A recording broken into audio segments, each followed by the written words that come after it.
कथामृत कितना अमूल्य है कि स्वर्ग से लाए हुए देवताओं के द्वारा अमृत को भी सुखदेव महाप्रभु ने ठुकरा दिया। वरना चाहते तो कह देते ठीक है परीक्षित को पिला दो ये अमर हो जाएगा और मैं आपको कथा सुना देता हूं। लेकिन ये कथामृत कितना दिव्य है। सुखदेव जी ने नहीं सुनाई कथा, देवताओं को डांट करके भगा दिया। तो ब्रह्मा जी के पास आकर के निवेदन किया, कहने लगे ब्रह्मा जी ये घोर अन्याय पृथ्वी लोक पर हो रहा है। हम जैसे देवताओं को कथामृत से वंचित कर दिया गया और वहां पृथ्वी पर एक साधारण से राजा को सुखदेव महामुनि ये कथा सुनाने जा रहे हैं, ये उचित बात नहीं है। ब्रह्मा जी ने कहा देवताओं पहले ठहरो, धैर्य धारण करो, कथा को सुनकर के परीक्षित का परिणाम क्या होता है पहले इस बात का इंतजार करो, उसके बाद फिर हम कोई निर्णय लेंगे। और जब परिणाम सामने आया महाराज, राज्यो मोक्षम तथा भिक्षम, राजा की मोक्ष हो गई, मुक्ति हो गई परीक्षित की, तथा भिक्षम।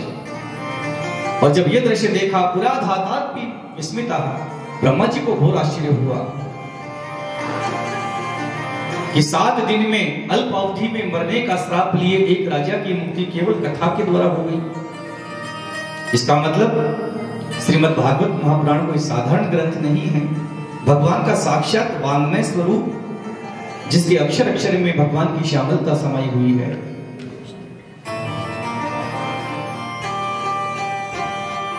क्या किया जाए?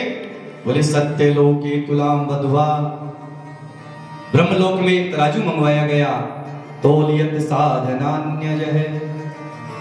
उसमें एक पलड़े में संसार के जितने भी धर्म ग्रंथ हैं, वेद हैं, उन सबको रख दिया गया और एक पलड़े में श्रीमद् भागवत महापुराण को रखा गया। और जब तराजू को ऊपर उठाया तो भागवत महापुराण वाला पलड़ा तो नीचे ही रह गया भार के कारण। उसके अनुपात में सारे वेद ग्रंथ का जो पलड़ा है वो ऊपर उठ गया। लघुनन्यानि जातानि गौरवेण इदं महते, तदा ऋषिगणा सर्वे विस्मयं परमं येयुः। लघुनन्यानि जातानि गौरवेण इदं महते, एक अकेला श्रीमद् भागवत महापुराण वाला जो पलड़ा था वो नीचे लटक गया, बाकी सारे ऊपर उठ गए, हल्के हो गए। सारे ऋषियों ने मिलकर के ये घोषणा कर दी महाराज, कहा ब्रह्मलोक में मेनिरे भगवत रूपम शास्त्रम भागवतम कलो, कि इस कलिकाल में सर्वश्रेष्ठ कोई सदग्रंथ है, कोई महापुराण है तो श्रीमद् भागवत महापुराण है। 17 पुराण व्यास जी ने रचे, लेकिन जो 18वां पुराण रचित हुआ उसका नाम ही हो गया श्रीमद् भागवत महापुराण। बोली भागवत भगवान की जय। के कलुषित प्राणियों का कल्याण करने के लिए श्रीमद् भागवत महापुराण के रूप में हमारे बीच में विद्यमान है महाराज। जन्म जन्मांतर तक के हमारे पुण्य जब एक जगह इकट्ठे होकर के उदित हो जाएं, तब कहीं कथा श्रवण का एक दिन का अवसर हमको प्राप्त होता होगा। ये कथा सहजता से हम ये विचार करें कि हमने कथा का आयोजन किया, कथा करने के लिए वक्ता को बुलाया, संगीत वालों को बुलाया, टेंट व्यवस्था की, नहीं। यह मानव की सामर्थ्य नहीं है कि वो भगवान की कथा का आयोजन करवा दे। ये भगवान की कृपा है कि उसकी कृपा के फलस्वरूप हमारे हृदय में ये संकल्प जागृत होता है कि मैं भगवान की कथा सुनूं, मैं भगवान की कथा करूं। क्या आज से पहले जो हमारी कथा के आयोजक परीक्षित हैं श्री तिवारी जी, क्या उनके पास पैसे नहीं थे? बहुत पैसे थे। क्या उनके पास समय नहीं था? इससे पहले समय भी बहुत था। क्या उनकी सामर्थ्य नहीं थी? सामर्थ्य भी बहुत थी, लेकिन भगवान की कृपा उस समय तक नहीं हुई। बोलो राधे राधे। ये भगवान की कृपा कब हुई? आज से 6 महीने पहले, जब कि ठाकुर जी की मंगलमय कथा मेरे ग्राम में हो जाए, और मैं अपने माता पिता की पुण्य स्मृति में उनके वैकुंठ वास के लिए भगवान के चरणों में बैठकर के ये कथा सुनूं और अपने पूर्वजों को, अपने पितरों को ये कथा सुनाऊं, ये भाव उनके मन में भगवान की कृपा से स्फुटित हुआ। और अकेले उनके मन में नहीं हुआ महाराज, आपकी जो अर्धांगिनी है श्रीमती तिवारी जी, उनके मन में भी ये भाव जागृत हो गया। लेकिन आपस में निकला, दोनों के मुख से यही बात निकली कि कथा करवानी है। तो भगवान ने ऐसा संयोग उत्पन्न किया, भगवान ने कृपा की, हमारे पूर्वज हुआ और गुरु महाराज की अनन्य इस कृपा के फलस्वरूप ये श्रीमद् भागवत महापुराण कथा का जो आयोजन आज खंडेला में होने जा रहा है, हो रहा है, ये उसी के प्रताप का फल है। बोलो राधे राधे। हाँ, राधे राधे बीच में कथा में कह दिया करो, क्योंकि कथा में ये विघ्न बहुत ज्यादा आते हैं। जहां भगवान की कथा होती है, भगवान के नाम का गुणानुवाद होता है, वहां आलस्य प्रमाद का आना स्वाभाविक है। क्योंकि जो बुरी शक्तियां हैं, जो बुरे तत्व हैं, वो नहीं चाहते कि भगवान की कथा कोई सुने। तो वो क्या करते हैं, वो कथा में विक्षेप करने के लिए जो श्रोता लोग हैं उनमें निद्रा का भाव जागृत करने लगते हैं, और कथा सुनते सुनते जो श्रोता लोग हैं वो नींद की झपकियां लेने लगते हैं, और एक सबसे बड़ा ये निकल जाए हमें पता भी नहीं लगता। तो नींद आए नहीं और मन कहीं जाए नहीं, इसका एक ही कथा में राधे राधे ही कहते क्या होता है। बोले जो निद्रा देवी अपना आसन जमाने वाली हैं, वो वहां से 9-11 हो जाएंगे, और मनीराम इधर उधर की उधड़बुन में जो लगा रहता है वो सावधान हो जाएगा, कथा में लौट आएगा। इसलिए जब भी लगे कि प्रमाद होने लगा है, तो व्यासपीठ से चाहे संकेत हो चाहे ना हो, आप बीच में भी कह सकते हैं राधे राधे। इस प्रकार महाराज कलिकाल में साक्षात भगवान का वाग्मय स्वरूप श्रीमद् भागवत महापुराण, इसके प्रत्येक शब्द में भगवान का प्रभाव है, भगवान का स्वरूप भी विद्यमान है। और जो राधा रानी है वो भागवत के मध्य में अर्थ के रूप में विराजमान है। शब्द का अर्थ हमें दिखाई नहीं देता, लेकिन उसका प्रभाव बहुत गहरा होता है। उसी प्रकार श्रीमद् भागवत महापुराण में किशोरी जी का नाम कहीं नहीं है, लेकिन अर्थ के रूप में वे इतना प्रभाव छोड़ती हैं कि जीव का कल्याण हो जाता है। शौनक जी ने फिर निवेदन किया, महाराज ये बताइए कि 7 दिन में सुनने की परंपरा कब प्रारंभ हो गई कथा को?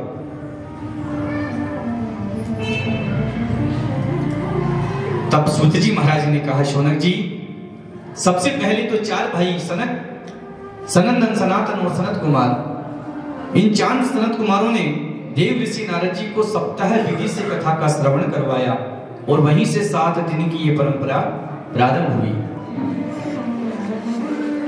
नारद जी को सुनाए महाराज, वो भी 7 दिन तक। शौनक जी को बड़ा आश्चर्य हुआ, हे सूत जी, नारद जी महाराज तो 2 घड़ी से ज्यादा कहीं रुकने वाले नहीं, उन्होंने 7 दिन तक बैठ करके एक स्थान पर कथा को सुना। ये बात जमी नहीं कुछ, 2 घड़ी से ज्यादा वो टिकने वाले नहीं हैं। तो कृपा करके हमें बताइए कि नारद जी ने कथा कब सुनी? तब सूत जी महाराज बोले, एकदा हि विशालायं चत्वार ऋषियो मला सत्संगार्थं समायाता ददृशुस्तत्र नारदम्। हे शौनक जी, एकदा ही विशालायाम, विशालापुरी कहते हैं बद्रीनाथ धाम को। एक बार 4 कुमार बद्रीनाथ धाम में विचरण कर रहे थे, घूम रहे थे। क्यों घूम रहे थे महाराज? बोले सत्संगार्थम, सत्संग करने की इच्छा से। तो महाराज 4 भाई थे, क्या सत्संग नहीं कर पा रहे थे? सूत जी बोले, ऋषियों भजन तप ये सब कुछ एकांत में हो सकता है, लेकिन सत्संग एकांत में नहीं हो सकता। वो तो भगवान के जो भगवत जन हैं भक्तजन है उनके बीच में बैठकर सबको साथ में लेकर के ही किया जा सकता है। भजन आप एकांत में बैठ के कमरे में कर सकते हो, किसी गुफा में बैठ करके कीर्तन कर सकते हो, आराम से बैठ करके जाप कर सकते हो, लेकिन भगवान का सत्संग भक्तों के साथ में ही संभव है। इसलिए महाराज नारद जी को जब देखा, चारों कुमारों ने तो बड़े प्रसन्न हो गए। आते ही नारद जी ने प्रणाम किया चारों भाइयों को। तो चारों भाइयों ने कहा, नारद जी आप इतनी आतुरता के साथ में, बड़ी व्यग्रता के साथ में घूमते हुए भागते हुए कहां जा रहे हैं? अरे आप जैसे जीवन मुक्त महात्मा को ये व्यग्रता, ये उदासीनता शोभा नहीं देती। नारद जी को देखा, उनका उदास मुख हो रहा था। और चारों संत कुमार महाराज कथा मात्र ही के जीवन है, जिनका जीवन ही कथा सुनना है केवल।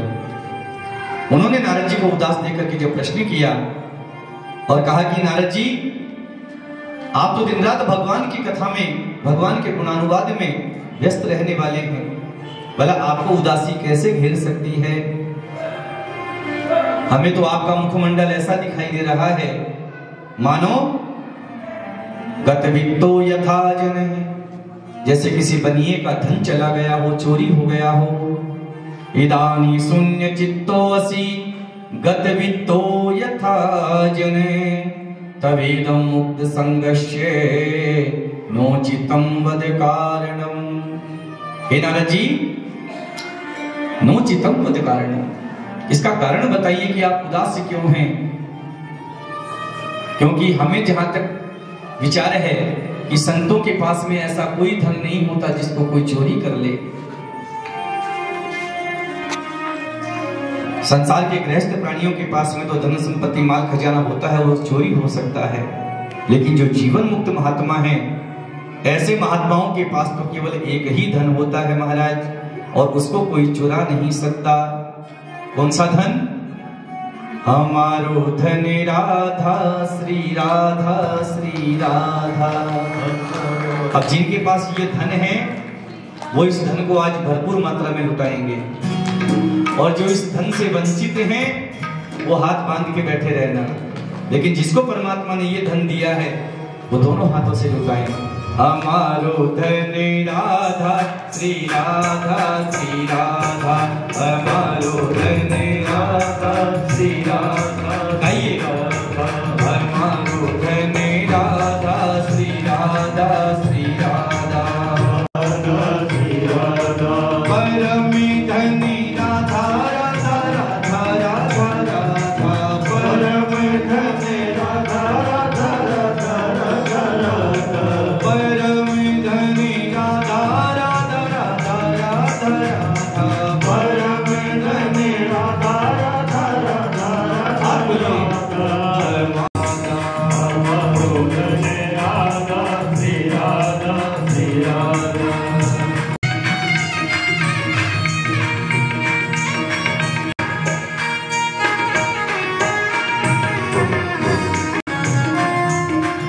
अच्छा माताओं, एक बात बताओ, बैठे बैठे कितना धन लुटा पाओगे? राधा श्री राधा श्री राधा, रानी धनी राधा राधा राधा राधा राधा, रानी धनी धनी राधा राधा राधा राधा राधा, राधा श्री राधा श्री राधा, श्री धनी राधा श्री राधा श्री राधा, हमारो धनी राधा श्री राधा श्री राधा, हमारो धनी राधा श्री राधा।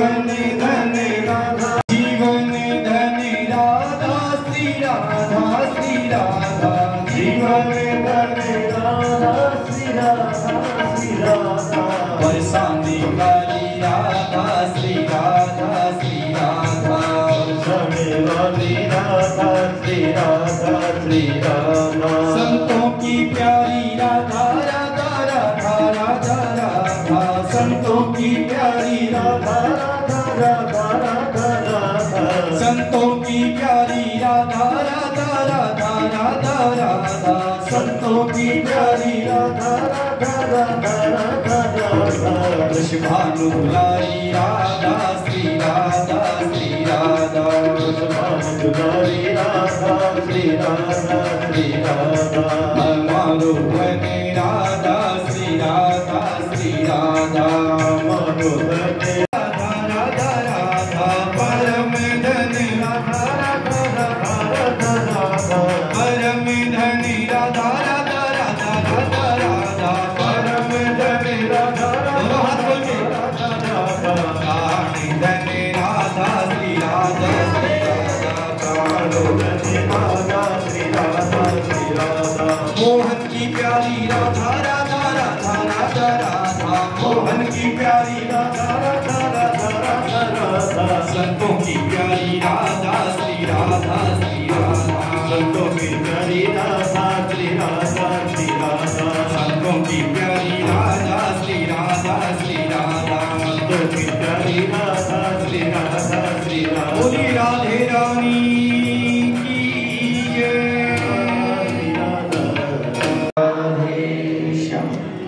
बोलिए भक्त और भगवान की जय। इसको कोई चुरा ले, धन तो वह है जो सर्वदा हमारे पास में विद्यमान रहे, उसमें कभी कोई कमी ना आए, उत्तरोत्तर वृद्धि होती रहे। घाटा लग जाए ऐसा धन किस काम का महाराज? धन तो वही सच्चा धन है जो प्रतिदिन बढ़ता रहे, हम जितना लुटाएं उतना बढ़ता रहे। और इस कलिकाल में तुलसी बाबा कहते हैं कलियुग केवल नाम आधारा, ये राम नाम रूपी धन ही ऐसा धन है ना जिसको कोई चुरा सकता है, ना कोई छीन सकता है, और ना कभी वो किसी मात्रा में कम होने वाला है। बोलो राधे राधे। हे भ्राताओ, अहम तो पृथ्वीं यातो ज्ञात्वा सर्वोत्तमामिति, पुष्करं च प्रयागं च काशीं गोदावरीं तथा। हे शरद कुमार जी, मैं सत्संग की इच्छा से, भजन की इच्छा से पृथ्वी पर भ्रमण करने आया, पुष्कर गया, प्रयाग गया, सभी तीर्थ स्थानों का दर्शन किया, काशी गोदावरी तथा सारे तीर्थ स्थान हमने घूम लिए। और इतना ही नहीं, हरि क्षेत्रम कुरुक्षेत्रम श्री रंग सेतु वंदनम, चारों कोनों में जाकर के मैं भारत भूमि के प्रमुख जो तीर्थ स्थल है उनका दर्शन करके आया, लेकिन मन को शांति नहीं मिली। फिर मन में विचार किया कि चलो संतों के यहाँ तो राम नाम रूपी धन प्रचुर मात्रा में मिलता है, वहां जान करके ये धन लूटा जाए। लेकिन महाराज, जब संतों के पास गया तो वहां तो और भी ज्यादा बुरा हाल मैंने देखा। मंदा सुमंद मतयो मंद भाग्यायु पितृताः, पाखंड निरताः संतो विरक्ता से परिग्रह। मंदा सुमंद मतयो मंद भाग्यायु पितृताः। इस कलिकाल में सभी जितनी भी जीव प्राणी हैं उन सब का भाग्य इतना मंद देखा, उनका आचरण भी मंद है, उनका भाग्य भी मंद है, उनके विचार भी मंद हैं, करनी और कथनी सभी कुछ मंद है महाराज। पाखंड निर्ता, संतों के यहां जाकर के देखा तो पाखंड का बोलबाला।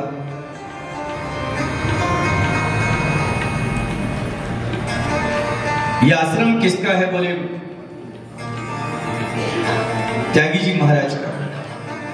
और जब आश्रम के अंदर जाकर के देखा तो वहां तो महाराज एक से एक महंगी गाड़ियां, भौतिक सुख सुविधा के जितने संसाधन एक गृहस्थ के पास नहीं मिलते, वो सारे संसाधन मुझे संतों की कुटिया में देखने को मिले महाराज। ये 32 इंच का LED टीवी लगा हुआ है महाराज। महंगी से महंगी गाड़ियां जिनकी हम कल्पना भी नहीं कर सकते। कहां मिला? बोले फला त्यागी जी महाराज के। अच्छा, ये सबसे ज्यादा आवाज कहां हो रही? बोले मुनि महाराज के आश्रम में, वहां शोरगुल हो रहा है। ये बच्चे किसके खेल रहे हैं बाहर आश्रम के? बोले ब्रह्मचारी जी के हैं। बोलो राधे राधे। नाम के विपरीत आचरण देखा मैंने तो महाराज मेरी तो बुद्धि भ्रमित हो गई। मैंने सोचा क्या करूं, चलो गृहस्थों के पास में चलना चाहिए। लेकिन गृहस्थों के यहां गया, तरुणी प्रभु तागे हे शाल को बुद्धिदायका। पत्नी पत्नी में कलह हो रहा है, झगड़ा। और महाराज कन्या विक्रयिनो लोभात दंपति नाम चकनकनम। भाई से भाई का प्रेम नहीं रहा, ससुराल से साले साहब को बुलाकर उनकी सलाह ली जाती है किसी भी काम में। कन्याओं का विक्रय हो रहा है, बेटी को बेचा जा रहा है। पहले समधी देखे जाते थे, समान विचार वाले, समान आचरण वाले, समान आचार वाले। और आजकल समधी कैसे देखे जाते हैं? जो पैसे में हमसे तगड़ा हो। अब बताइए समानता कहां रही? समानता तो वहां होती कि हम भी दाल रोटी खाने वाले हैं और कन्या के ससुराल वाले भी दाल रोटी खाने वाले हैं। लेकिन धन के लोभ में आकर के जो कन्या से अपने पुत्र का विवाह करवाते हैं, वो विवाह नहीं कहलाता। उसी का परिणाम कलिकाल में हम सब देख रहे हैं। घर घर में झगड़ा है।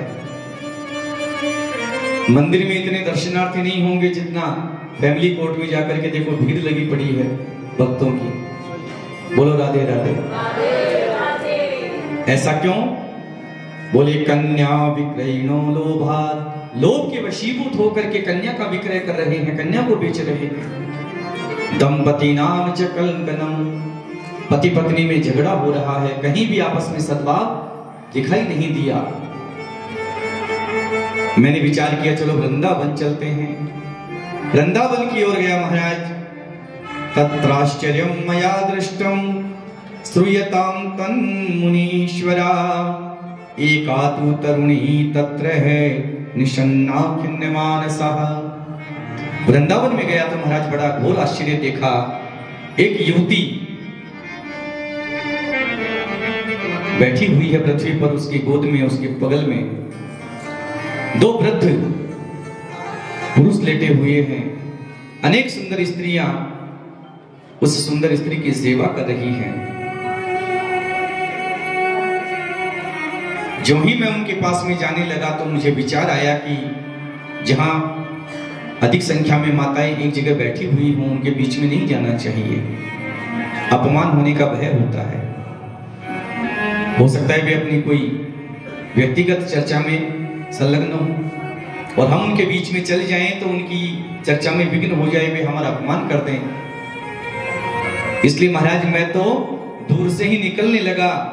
लेकिन उस युवती ने जब मुझको देखा तो पुकारने लगी, भो साधु क्षणं तिष्ठ मच्चिंता में विनाशय है।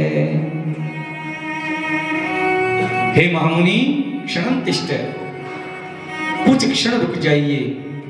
मम चिंता विनाशय, मेरी चिंता का निवारण करके जाइए। दर्शनम तव लोकस्य सर्वथा गहरम परम। आप जैसे जीवन मुक्त महात्मा का दर्शन प्राप्त करने मात्र से ही जीव के समस्त पाप संताप नष्ट हो जाते हैं। क्षण तिष्ठ, कुछ देर रुक जाइए। कुछ देर ही क्यों? बोले संतों का संग तो एक क्षण का भी इतना महत्वपूर्ण होता है? एक घड़ी आधी में बुनियाद, तुलसी संगत साधु की हरे कोटि अपराध। यदि महापुरुष का संग एक क्षण के लिए मिल जाए तो ये मान लेना कि हमारे जीवन के सारे पाप नष्ट हो चुके हैं। नारद जी ने प्रश्न किया, देवी काशित्वम, आप कौन हो? का भीमो, और ये दोनों कौन है जो आपके पास में लेटे हुए हैं? नार्य का पद्म लोचना और ये आपके चारों तरफ आपको घेर करके जो सुंदर स्त्रियां बैठी हैं, आपकी सेवा कर रही हैं, ये कौन है? वद देवी सविस्तारम स्वस्य दुःखस्य कारणम, अपने दुख का कारण विस्तार सहित मुझे बताइए। भक्ति ने अपना परिचय दिया। नारद जी को कहने लगी, हे देव, अहम भक्ति रीति ख्याता इमो में तनयो मतो ज्ञान वैराग्य नामानो कलियोगे न जर्जरो। हे ऋषि, अहम भक्ति रीति ख्याता, मैं प्रसिद्ध भक्ति के नाम से भक्ति हूं। इमो में तनयो, ये दोनों मेरे पुत्र हैं, लेकिन काल के प्रहार से ये दोनों वृद्ध हो चुके हैं अल्पायु में ही, और मैं अब तक युवती बनी हुई हूं। महाराज, अपना परिचय मैं आपको दूं। उत्पन्ना द्रविड़े साहा, मैं दक्षिण भारत में उत्पन्न हुई हूं, वहां मेरा जन्म हुआ। वृद्धि कर्नाटके गता, फिर कर्नाटक में आकर के मेरा थोड़ा विस्तार हुआ। क्वचित क्वचित महाराष्ट्रे, वहां भी थोड़ा थोड़ा सम्मान हुआ। लेकिन गुर्जरे जीर्णताम गताम, मैं जो ही गुजरात में आई, यहां तो महाराज आकर के मैं बिल्कुल वृद्ध हो गई, मेरा शरीर बिल्कुल शिथिल हो गया, अर्थात भक्ति का वहां पर कोई लेना देना नहीं रहा। लेकिन महाराज, ज्यों ही मैं वृंदावन में मैंने प्रवेश किया, यहां आते ही मेरा स्वरूप कैसा हो गया? बोले एकदम तरुणी हो गई। वृंदावनम पुण्य प्राप्य नवीने स्वरूपिणी, वृंदावन में आते तो मैंने अपने सुंदर नवयौवन को प्राप्त कर लिया। लेकिन महाराज, मेरे दोनों बेटा बूढ़े हो गए। ज्ञान और वैराग्य, मैं तो जवान हो गई, लेकिन ये दोनों बूढ़े हो गए। नारद जी ने प्रशंसा की, हे भक्ति महारानी, वृंदावनस्य संयोगात् पुनस्त्वं तरुणी नवा, धन्यम वृंदावनम तेन भक्ति नृत्यन्ति यत्र च। हे देवी, निश्चित रूप से वृंदावन धाम धन्य है, जहां भक्ति साक्षात नृत्य करती है। और जहां आते ही आपने अपने स्वरूप को प्राप्त किया। भक्ति ने कहा, हे देव, मैं तो जवान हो गई, लेकिन अब मुझे लगता है कि स्थान छोड़ना पड़ेगा। क्यों? बोले इदम स्थानम परित्यज्यम विदेशम गम्यते मया, मैं तो इस वृंदावन को छोड़ करके विदेश भाग जाऊंगी, क्योंकि यहां रहने से तो मेरे बेटा दोनों बूढ़े ही रहेंगे। तब नारद जी ने कहा, देवी कहां जाओगी? ये कलिकाल का समय है। श्रुणुयास्वा बहिता वाले युगोयम दारुणम कलिम। अरे भक्ति महारानी, मेरी बात को सुनिए। आप कहती हो कि मैं वृंदावन को छोड़ करके चली जाऊंगी यदि मेरे बेटा जवान नहीं हुए, तो देवी ये कलिकाल बड़ा कठोर है। वृंदावन के अतिरिक्त आपका सम्मान कहीं नहीं होगा। आप जहां भी जाओगी वहां आपकी दुर्गति हो जाएगी। भक्ति महारानी ने कहा, हे नारद जी, यदि ये कलिकाल इतना ही कठोर है, इतना ही बुरा है, तो परीक्षित महाराज ने इस कलिकाल को अपने राज्य में स्थान क्यों दिया? तब नारद जी ने कहा, देवी भले ही इस कलियुग में लाखों अवगुण हैं, लाखों बुराइयां हैं, लेकिन एक सद्गुण ऐसा है जो उन सभी बुराइयों पर भारी पड़ जाता है। ऐसा कौन सा सद्गुण है महाराज? तो नारद जी कहने लगे, देवी नास्ति तपसा यत् फलम नास्ति तपसा कलो न योगेन समाधिना।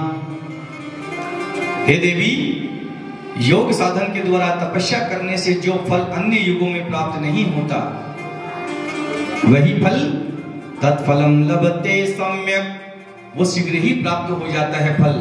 कहां? कलो केशव कीर्तनात्, इस कलिकाल में केवल भगवान के नाम का कीर्तन करने से। बोलो राधे राधे। केवल भगवान के नाम का कीर्तन करने मात्र से इस कलिकाल में जीव को वही फल प्राप्त होता है जो पहले सतयुग, त्रेता, द्वापर इत्यादि में यज्ञ, हवन, पुण्य, दान, जप, तप करने से प्राप्त होता था, उसमें भी नहीं होता था। इसलिए भगवान नाम का कीर्तन कलिकाल में जितना हो सके सभी भक्तों को करना चाहिए। ये बिना मूल्य का ऐसा साधन है जिसको करने मात्र से जीव संसार रूपी सागर से पार उतर जाता है। 2 मिनट आप मेरे साथ मिलकर के भगवान नाम का उच्चारण करें। श्रीमन्नारायण नारायण नारायण, श्रीमन्नारायण नारायण नारायण, श्रीमन्नारायण नारायण नारायण। ताली बजाए भगवान का कीर्तन कभी नहीं होता, ताली से वो जरूर किया करो। श्रीमन्नारायण नारायण नारायण, श्रीमन्नारायण नारायण नारायण, श्रीमन्नारायण नारायण नारायण नारायण नारायण,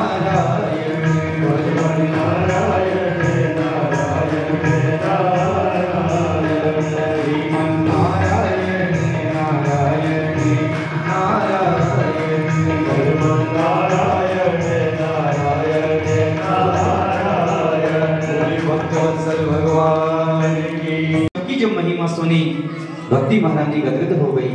हे नारद जी, आप तो धनी आज गाने लगी हैं। भक्ति महारानी कहने लगी, हे नारद जी, जयति जगति माया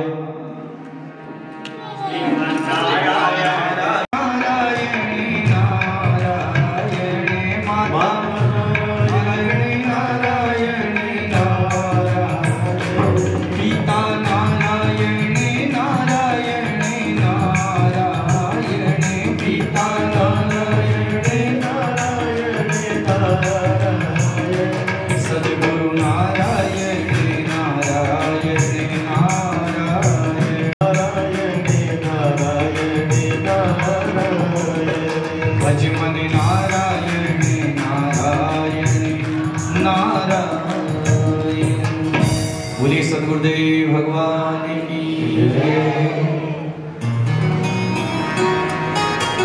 जयति जगति माया यस्य काया धवस्ते वचन रचनमेकं केवलं चाकलय्ये ध्रुवपदमपि यातो यत्कृपातो ध्रुवोऽयं सकल कुशल पात्रं ब्रह्मपुत्रं नतास्मि। हे नारद जी, हे ब्रह्मा जी के मानस पुत्र, आप धन्य हैं जिनके वचनों पर विश्वास करके प्रहलाद जी ने साक्षात भगवान नरहरि को प्रकट किया और जिनके वचनों पर दृढ़ विश्वास मान करके 5 वर्ष का बालक ध्रुव परमात्मा को प्राप्त कर लिया, ध्रुव लोक को प्राप्त कर लिया। इसलिए आप तो धन्य हैं महाराज जी, आपकी जय हो जय हो। नारद जी ने कहा, देवी तुम चिंता मत करो, वृथा खेदिए से वाले चिंता मत करो, क्योंकि अपने भक्तों की रक्षा करने वाले जो भगवान कृष्ण हैं वो इस धराधाम को छोड़कर के कहीं नहीं गए, वो आज भी धराधाम पर ही विद्यमान है।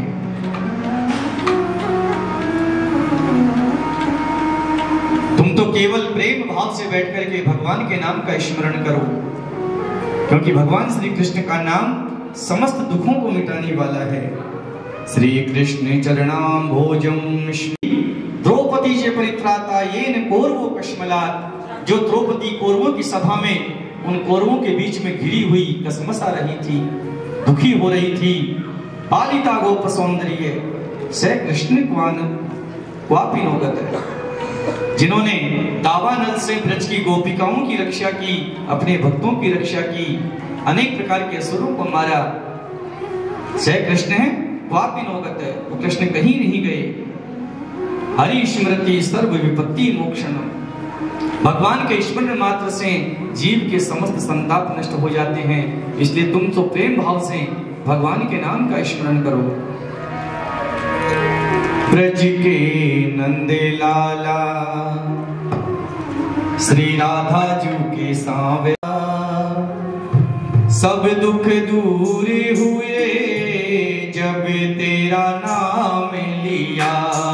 ओ ब्रज के नंद लाला राधा जी के सांवरिया ब्रज के नंद लाला ओ राधा जी के सांवरिया सब दुख दूर हुए जब तेरा नाम लिया तेरा नाम लिया ब्रज के नंद लाला।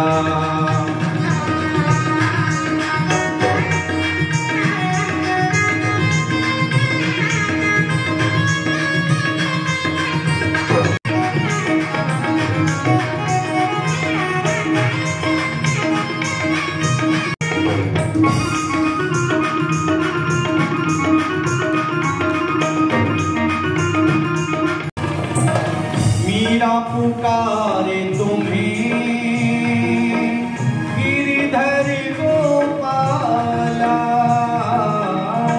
मीरा पुकारे तुम्हें गिरिधर गोपाला विष का भरा प्याला अमृत में विष का उसे हे ठाकुर संसार उसका क्या बिगाड़ेगा कौन मिटाए उसे जिसे तूने राख लिया कौन मिटा जिसे तूने राख लिया सब दुख दूर हुए जब तेरा नाम लिया सब दुख दूर तेरा नाम लिया बोलो ब्रज के नंद लाला श्री राधा जी के सांवरिया ब्रज के नंद लाला श्री राधा जी के सांवरिया सब दुख दूर हुए जब तेरा नाम लिया जब तेरा नाम लिया। मुझे लगता है दोपहर का भोजन ज्यादा हो गया आज। ऐसी बात है। अच्छा भोजन जिन्होंने नहीं किया पहले तो ये हाथ उठाना एक बार थोड़ा सा, जिन्होंने भोजन प्रसाद नहीं किया आज कथा से पहले।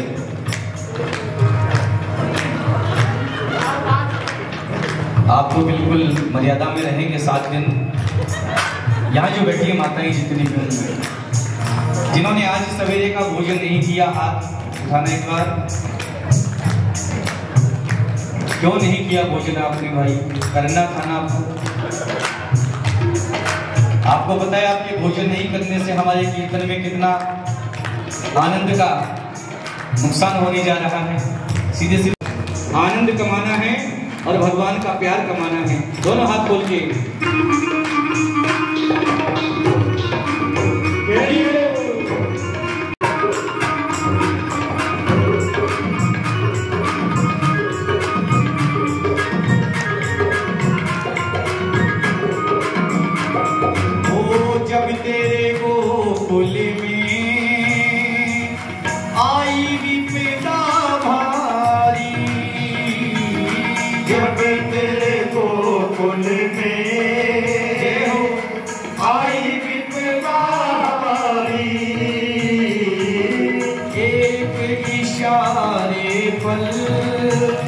तूने सारी विपदा तारी,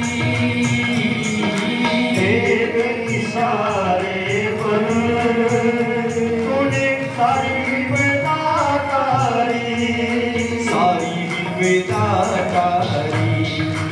उठ गया गोवर्धन, उठ गया गोवर्धन, जिसे तूने उठा लिया। उठ गया गोवर्धन, जिसे तूने उठा लिया। सब दुख दूर हुए जब तेरा नाम लिया। सब दुख दूर हुए जब तेरा नाम लिया। ओ ब्रज के नंद लाला,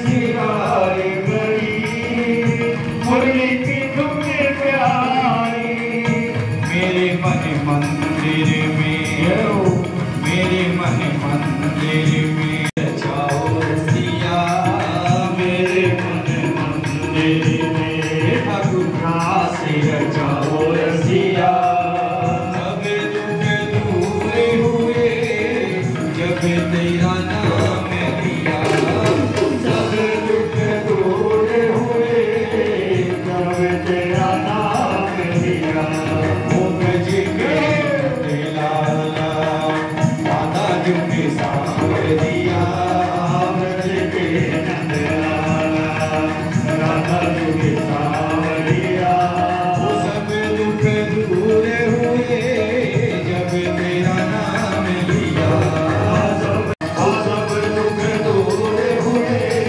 जब तेरा नाम लिया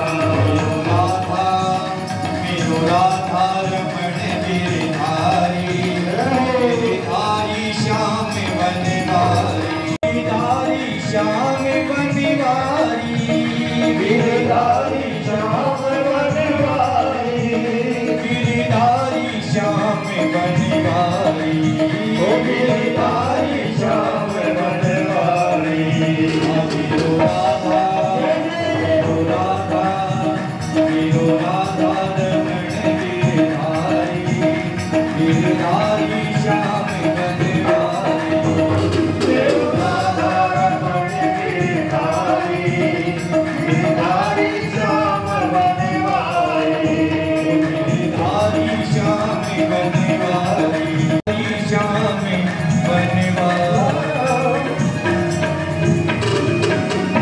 पूरी बांके बिहारी लाल की कहीं मत वे भगवान यही विद्यमान है धराधाम पर।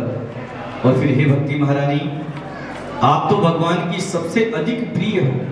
भगवान को सबसे ज्यादा प्रिय क्या है? केवल भक्ति है। भगवान को सबसे प्रिय क्या है? केवल भक्ति है। मैं तो भक्तन के मोल बिका हूं। 56 भोग से भगवान प्रसन्न नहीं होने वाले, अलंकार वस्त्र भूषण आदि से भगवान प्रसन्न नहीं होने वाले, लेकिन यदि भक्ति भाव से पत्रम पुष्पम फलम तोयम, एक पत्ता तुलसी का भी भगवान के चरणों में अर्पित किया जाए तो ठाकुर जी कहते हैं मुझे और कुछ नहीं चाहिए इससे ज्यादा, लेकिन उसमें भक्ति का भाव होना चाहिए। भावना में भाव हो तो भव से बेड़ा पार हो। और भाव में भाव नहीं हो, भावना में, तो फिर भावना बेकार है। दिखावा कितना भी करो, भगवान प्रदर्शन से प्रसन्न नहीं होने वाले, वे तो भक्ति के दर्शन से प्रसन्न हो जाते हैं। वो देखते हैं कि भक्त के मन में भक्ति का भाव है, बस ठाकुर जी वहीं रीझ गए, लट्टू हो जाते हैं उस भक्त के ऊपर। तो नारद जी कहते हैं देवी जहां आप बुलाओ भगवान तो वहां थोड़े थोड़े जाते हैं। भक्ति भाव से जहां भगवान को बुलाया जाए, भक्ति महारानी पुकारें तो फिर भगवान रुकते नहीं हैं। त्वं तु भक्ति ही प्रिया तस्य सतते प्राण तोदिका त्वया हुतस्तु भगवाने याति निशीघ्रहेष्वपि। हे देवी जहां आप बुलाओ, त्वया हुतस्तु भगवान प्रिय, भक्ति के द्वारा भगवान को पुकारे जाने पर याति नीच ग्रहेस्पी, चाहे कबीर दास जी का घर हो, फिर चाहे वो रैदास का घर हो, चाहे सजन कसाई का घर हो, भगवान फिर उसकी गरीबी नहीं देखते। जहां जिस घर में भक्ति का वास हो गया, संत कहते हैं भगवान तो फिर वहां दौड़े दौड़े चले जाते हैं। नारद जी ने ज्ञान वैराग्य को उठाने का प्रयास किया। ज्ञान प्रबुद्धातां शीघ्रं रे वैराग्य प्रबुद्धतां। अनेक प्रकार के वेद वेदांतों का घोष नारद जी ने उनके कान में किया, सारे वेद सुना दिए, लेकिन थोड़ा सा हलचल होती है शरीर में, पुनः पस्त हो जाते हैं। नारद जी को बड़ा आश्चर्य हुआ, मेरे दवाखाने में जितनी सारी दवाइयां थी सारी मैंने इनको चटा दी, लेकिन कोई प्रभाव नहीं हुआ। भक्ति महारानी को दुखी देगा। नारद जी परेशान हो गए, क्या करना चाहिए। आकाशवाणी हुई महाराज, व्योमवाणी तदेवा भूमा। अरे नारद जी, एतदर्थम तु सत्कर्मं सुरविषेत्वं समाचरे। आप सत्कर्म करो कोई, तब इनको लाभ प्राप्त होगा। नारद जी ने विचार किया, अभी तक जो क्या मैंने किया वो सत्कर्म नहीं था। मैंने इनको भगवान के वेद पुराण सब सुना दिए, गीता पाठेर मुहुर्मुहु, एक नहीं अनेकों बार सुना दिया, लेकिन फिर भी इनको कोई लाभ नहीं हुआ। तो क्या ये सत्कर्म नहीं था? फिर सत्कर्म का स्वरूप क्या है? तो आकाशवाणी ने कहा, ये कोई संत आपको समझाएगा कि सत्कर्म कैसा होना चाहिए, आप तो प्रयास करो। नारद जी ने विचार किया, किससे पूछूं, क्योंकि जहां भी जाते हैं वहां बड़े बड़े संत महात्मा मनीषी विद्वान, जो ही उनको समाचार लगता है कि नारद जी कोई शंका का समाधान करने के लिए हमारे पास आ रहे हैं, तो बेचारे संकोच के मारे वहां से भाग जाते हैं।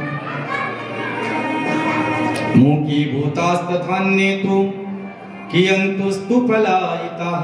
कुछ तो मौन होकर के बैठ जाते हैं नारद जी के सामने कि महाराज हमने तो मौन व्रत दिया, 1 साल का हम तो नहीं बोल सकते, और कुछ वहां से भाग जाते हैं। क्योंकि नारद जी कोई साधारण संत नहीं महाराज, ब्रह्मा जी के मानस पुत्र हैं, जिनकी अव्याहत गति संसार में है। देवता हो, दानव हो, सुर हो, असुर हो, किन्नर हो, वे जहां जाना चाहे वहां जा सकते हैं। सब जगह उनकी पूजा होती है नारद जी की। ऐसे नारद जी की शंका का समाधान करने का साहस किसमें हो सकता है? तो संकोच के मारे सारे वहां से पलायन कर गए महाराज। घूमते घूमते नारद जी महाराज बद्रिक आश्रम में पहुंचे, जहां सनत कुमारों से आज उनकी भेंट हुई है। कथा में यदि तारतम्य रखोगे तो आपको सब समझ में आएगा कथा कहां चल रही है, कहां से प्रारंभ हुई और कहां आकर के पुनः कथा वापस मिल रही है। बोलो राधे राधे। देखिए, परम धर्म हमारा यही है कि हम 7 दिन कथा को भाव से सुने। 7 दिन नहीं रुक पा रहे, 1 दिन के लिए आपका आगमन हुआ है, तो उस 1 दिन में भी आप पूरी कथा भाव से सुने। पूरा दिन भी आप रुकने में असमर्थ हैं, आप कुछ पल के लिए आए हैं, आधे घंटे के लिए, घंटे के लिए, उस समय में भी आप श्रद्धा से, मनोयोग से कथा का श्रवण करेंगे तो ये कथा आपको लाभान्वित करेगी। वरना ये कथा आपको कोई लाभ देने वाली नहीं, प्रसाद के अलावा। वो शाम को जाते समय बाहर से मिल जाएगा। बोलो राधे राधे। तो घर बार छोड़ करके, पति देव को छोड़ करके, बच्चों को छोड़ करके, व्यापार को छोड़ करके, सब कुछ छोड़ करके जब यहाँ आए हैं तो क्यों ना कुछ यहाँ से प्राप्त करके जाएं। खाली हाथ आए थे, खाली हाथ जाना है, क्या मतलब निकलने वाला है। इसलिए ध्यान लगा करके कथा सुनेंगे तो कथा अच्छी समझ में आएगी और बड़े आनंद के साथ। मेरी आवाज आपको समझ में तो आ रही है ना सब? पहले तो आप ये संकेत कीजिए, आ रही है ना आवाज पीछे तक? राधे राधे। बेटा जी को सब समझ में आ गया। तो महाराज सनत कुमारों ने नारद जी से पूछा, तो नारद जी ने सारा वृत्तांत सुनाया कि महाराज क्या करूं, अब ये सत्कर्म क्या है, मुझे तो आप ये समझा दीजिए। कुमारों ने कहा, नारद जी सुनिए, क्योंकि सनत कुमार ये 5-5 वर्ष के बालक बने हुए घूम रहे हैं। अवस्था तो इनकी हजारों वर्ष की है महाराज, लेकिन आयु में कितने दिखाई देते हैं? ये 5-5 वर्ष के चारों बालक। क्यों महाराज? बोले सदा वैकुंठ निलया हरि कीर्तन तत्परहा। सदा वैकुंठवासी भगवान के ध्यान का, नाम का गुणगान करते रहते हैं, कीर्तन करते रहते हैं। लीलामृत रसोन्मत्ता, और भगवान के उस नाम रूप लीला रस में ही डूबे रहते हैं सारे दिन। हरि शरणम, एक यही वाक्य इनकी जिह्वा पर रहता है। कथा मात्रैक जीवन, और इनका जीवन केवल भगवान की कथा सुनना है। चारों सनत कुमार कथा सुनने के इतने रसिक हैं महाराज कि 3 भाई सामने बैठ जाते हैं, एक भाई व्यासपीठ पर बैठ जाता है, भगवान की कथा कहता है, और जब कथा का विराम होता है तो फिर वो जाकर के नीचे बैठता है, दूसरा भाई व्यासपीठ पर आकर के बैठ जाता है, कथा सुनाता है। चारों भाइयों का बस यही क्रम चलता रहता है। 3 सुनते हैं, 1 सुनाता है। इनकी कथा कभी समाप्त नहीं होती, इनकी कथा का कभी विराम नहीं होता। और मुख पर केवल हरि शरणम, हरि शरणमेव हिम नित्येषां मुखेन वचः अतः काल समादिष्टा जरायुष्मान निवादते। हरि शरणम एव ही नित्येषां मुखे वचा। हरि शरणम नामक जो वचन इनके मुख पर सदा रहता है, उसका प्रभाव क्या हुआ महाराज? बोले काल समादिष्टा, काल की गति इनका कुछ नहीं बिगाड़ सकती। ये हमेशा 5 वर्ष के ही रहते हैं, कभी 6 वर्ष के होते ही नहीं, छोटे से बालक हैं। ये शाम रूभंग मात्रेण द्वारपालो हरे पुरा। एक बार भगवान के वैकुंठ में गए, द्वारपालों ने रोक दिया, भगवान नहीं मिल सकते। तो भ्रुकुटी टेढ़ी हो गई महाराज, और 3 जन्म के लिए श्राप दे दिया, राक्षस बन जाओ। फिर जब भगवान ने निवेदन किया तो उपाय बताया कि ठाकुर जी के हाथ से ही तुम्हारा कल्याण भी होगा, भगवान को अवतार लेना पड़ेगा। तो महाराज मां चिंतां कुरु देव ऋषे हर्षं चित्ते समावह। हे ऋषि, आप चिंता मत करो नारद जी, अपने हृदय में प्रसन्नता को धारण करो। उपाय है सुख साध्यो अत्र वर्तते पूर्व एव ही। उपाय केवल एक ही है, जो पहले भी था, आज भी है और आगे भी केवल यही उपाय रहेगा। कौन सा महाराज? बोले सत्कर्म सूचको नूनम ज्ञान यज्ञ स्मृतो बुधे श्रीमद् भागवतालाप है सैतु गीत शुकादि भी। अरे वही शिवदेव जी के मुख से गाया हुआ श्रीमद् भागवत कथामृत आप उनको पिला दीजिए। ये कथा ज्ञान यज्ञ जो है, यही संसार में सबसे बड़ा सत्कर्म है। हवन करोगे तो आपको लाभ होगा, होगा ना? अथवा जो हवन करवाने वाले विप्र देव हैं, उनको दक्षिणा के रूप में लाभ हो जाएगा। लेकिन कथा ज्ञान यज्ञ का आयोजन जब होता है महाराज, तो परिवार और पितर तो तृप्त होते ही होते हैं, पूरा नगर जहां तक इसकी आवाज पहुंचती है, भागवत महापुराण के श्लोक जिनके कानों में पड़ जाते हैं, उन सभी का जीवों का कल्याण भी इस यज्ञ में अपने आप हो जाता है। अर्थात हमें पता भी नहीं चलता कि हमारे पुण्य कितने बढ़ गए हैं, हम कल्पना भी नहीं कर सकते। घी बनता है और कोई कहे रोटी चुपड़ने के लिए दूध ले जाओ, रोटी चुपड़ लो, क्या घी का स्वाद मिल सकता है दूध से?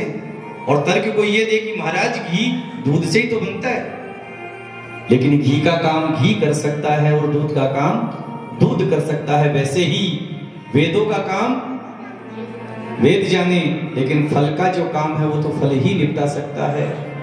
तो वेद रूपी वृक्ष की डाली का जो पका हुआ फल श्रीमद् भागवत महापुराण है, यही सत्कर्म है, यही भक्ति के दोनों बेटाओं को लाभ दे सकता है। अच्छा महाराज, मैं समझ गया। कैसे समझ गए नारद जी? बोले सबसे पहली बात तो मैंने ये समझी है प्रभु कि भाग्योदयेन बहुजन समर्जितेन सत्संगम च लभते पुरुषो यदा वे अज्ञान हेतु कृतम मोह मदांधकार नाशम विधाय ही तदोददे विवेह। कि बिना सत्संग के व्यक्ति को सत्संग का लाभ बिना कृपा के नहीं मिल सकता, भगवान की कृपा के। बिनु सत्संग विवेक न होई, बिनु सत्संग विवेक न होई, बिनु सत्संग विवेक न होई, बिनु सत्संग विवेक न होई, बिनु सत्संग विवेक न होई, बिनु सत्संग विवेक न होई। गाँव में कृपा बिनु सुलभ न सोई, राम कृपा बिनु सुलभ न सोई। यही सर आवत अति कठिनाई, यही सर आवत अति कठिनाई। राम कृपा बिनु आवे न जाई, राम कृपा बिनु आवे न जाई। बिना सत्संग के विवेक नहीं हो सकता और सत्संग रूपी गंगा में नहाने के लिए राम की कृपा परम आवश्यक है। भगवान जब तक कृपा नहीं करेंगे तब तक ये सत्संग आपको प्राप्त भी नहीं होने वाला। क्या खंडेला में इतने से ही लोग हैं? नहीं महाराज, खंडेला तो नगर है, पूरा नगर पालिका क्षेत्र भरा पड़ा है। तो यहाँ इतनी सी संख्या में ही लोग क्यों? क्योंकि भगवान की कृपा वहां तक नहीं पहुंची। भगवान की कृपा केवल इतनी दूर तक ही पहुंची है। को न्योता दिया, बोले महाराज जब भागवत कथा उनको सुनानी थी तो बद्रिकाश्रम में भी सुना सकते थे, या थोड़ा हरिद्वार से और नीचे दिल्ली की तरफ आकर के सुनाते। कथा का आयोजन हरिद्वार में ही क्यों किया? तो संत कहते हैं नाम राम नाम धरि दीप धरु जी हैं दे हरिद्वार, तुलसी भीतर बाहिर हूं जो चाह शिव जिया। घर के मकान की दहलीज पर दीपक रख दो तो बाहर भी उजाला हो जाएगा और भीतर भी उजाला हो जाएगा। उसी प्रकार हरिद्वार से ऊपर क्या है? बद्रिकाश्रम, जहां अनेक संत वहां गुफाओं में बैठ करके भगवान के नाम का तप करते हैं। और हरिद्वार से नीचे क्या है? बोले संसार है, जहां ग्रस्त लोग निवास करते हैं। तो यदि बद्रिकाश्रम में कथा करवाई जाती तो केवल वहां के साधु संत ही लाभ ले पाते, संसार के गृहस्थों को यह लाभ नहीं मिलता। और यदि दिल्ली में आकर के कथा का आयोजन होता तो बड़े बड़े तपस्वी नीचे उतर के वो संसार में आना ही नहीं चाहते, वो आते नहीं। इसलिए नारद जी ने विचार करके गंगा के तट पर यह कार्यक्रम का आयोजन किया ताकि थोड़ा सा